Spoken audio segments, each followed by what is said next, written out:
عزیزان میخوایم امروز آش سبزی درست کنیم. بچه ها سرما خورده، برای سرما خوردگی خیلی خوبه.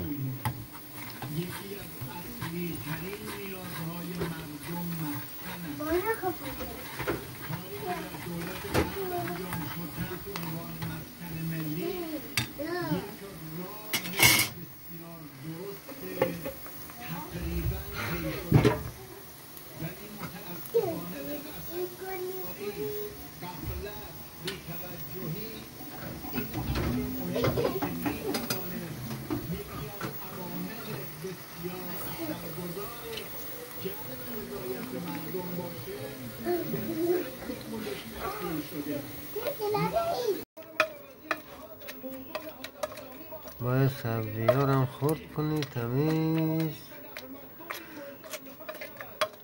برس.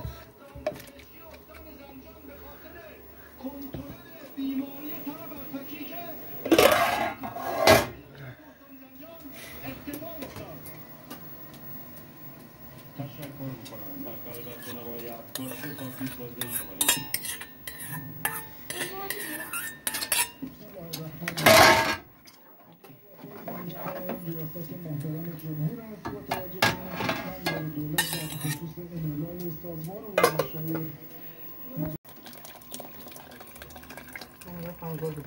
یا به کارتایی که بخوره